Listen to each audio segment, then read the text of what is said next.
However, the reality is very different from this and needs to be different because there is no wisdom here. Do not, then, stimulate your personal mind with these fantasies. This is not the way. Knowledge must free you from these ambitions to the extent that they function in your mind. Everyone has them to some extent. Everyone wants to be validated, recognized, supported and appreciated, but in reality you only need to be recognized and supported by your true allies and be given the opportunity to serve others who are truly ready for your gifts and contribution.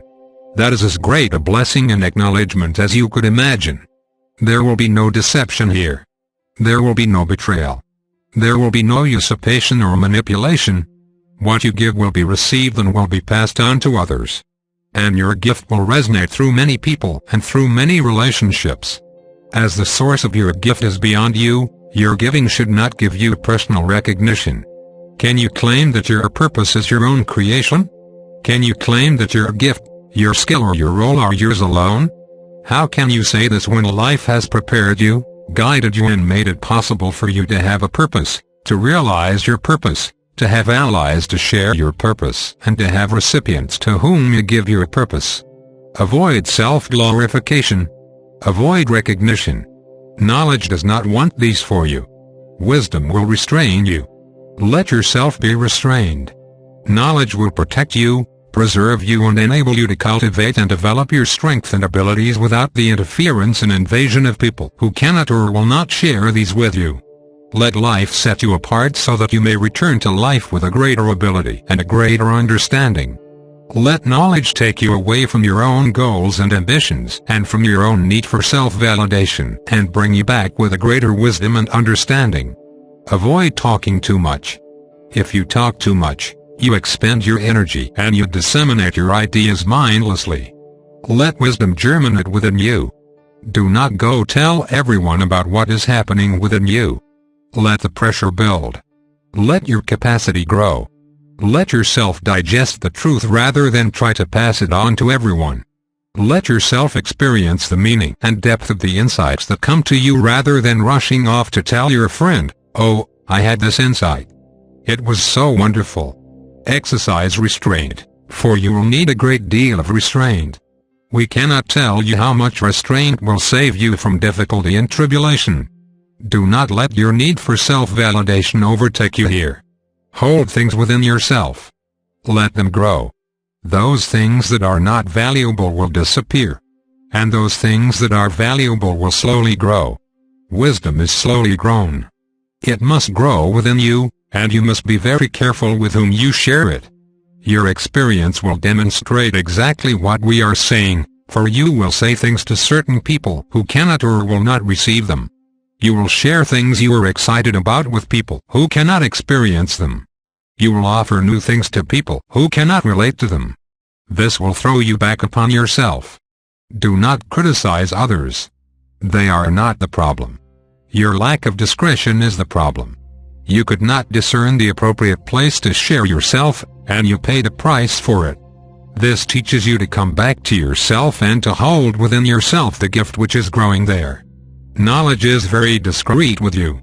You should be very discreet with others. Knowledge is very discerning with you.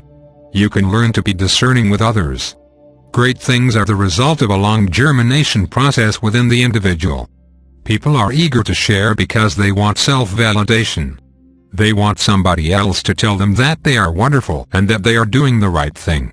Avoid this. Avoid idle conversation.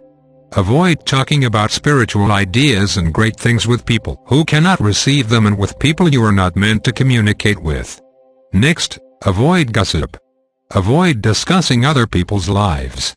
Gossip is very tempting because it makes you feel self-satisfied, and you are able to exercise your judgment in a way that seems honest and valid. But this is wasteful. It maligns other people, and you lose energy and vitality because of it. You may feel proud doing this, but happiness and real self-confirmation will be lost as a result. Next, avoid trying to make something happen with what you know already. Your mind will keep wanting to create things, have things and justify what it is doing in order to gain security, recognition and validation. However, it may not be the time yet. When it is time, It will be time, and that will be a great challenge for you. However, until it is time, it is not the time. No matter how much you may want to put into form what you are experiencing, do not rush out and create a new organization, or start a new business, or make a new product. People who do that are reckless, and they will gamble their existence. And it will take a long time for them to come back to where they started, for it is often much more difficult to end something than it is to begin something.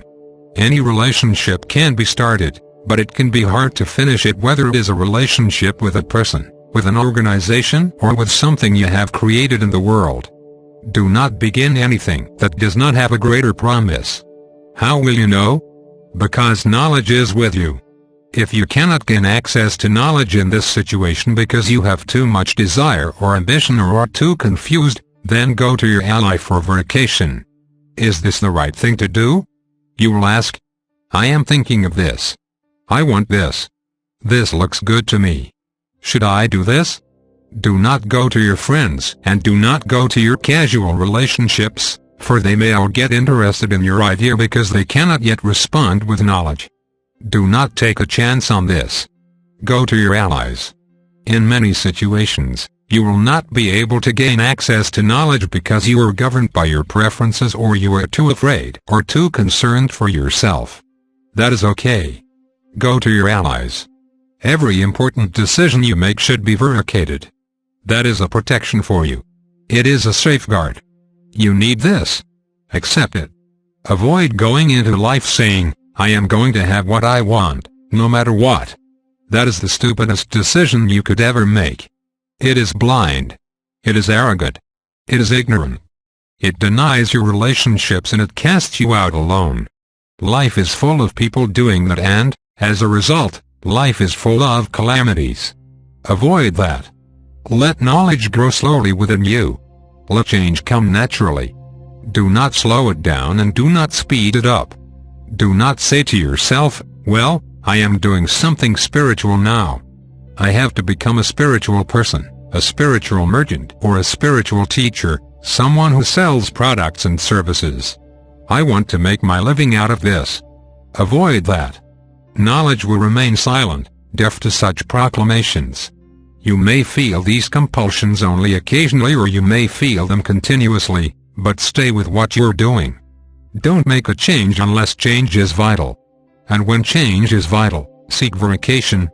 Do not go it alone. No one in the world is beyond error. No one in the world is beyond temptation. No one in the world is faultless. Do not think that because you have a great and rising emotion for something that it is the right thing to do. Every failure and calamity started out with an excited interest or belief that something would be a beneficial activity or involvement. Avoid this. Keep your mind sober and open.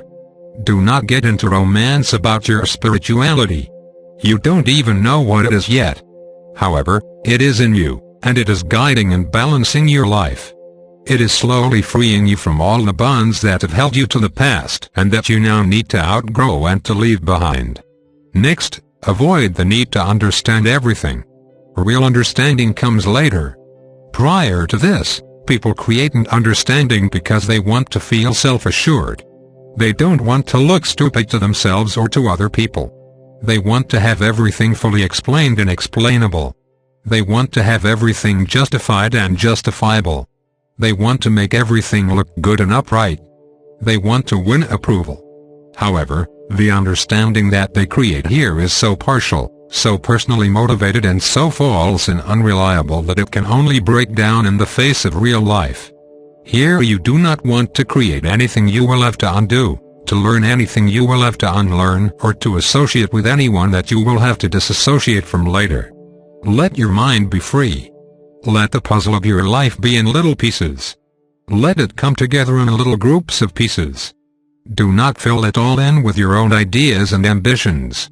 Others will demonstrate to you how they have done this, how their lives are fully understood, and how they have a higher purpose which is fully understandable to them, when in reality, they only know a few little things, and everything else is filled in with their goals, their ideals, and their ambitions.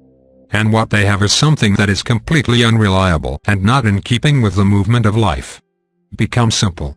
Let your life be unexplainable. Let your life be inexplicable, for it will be inexplicable to those who cannot share it with you. You are being governed and guided by a greater power within you now, a greater power that you are coming to know through experience, a greater power that you are choosing by making wise decisions. Let this be. Do not claim things that are not yours to claim. Let there be big gaps in your understanding. Then you will be honest with yourself and honest with others, and you will be a refreshing presence in the world.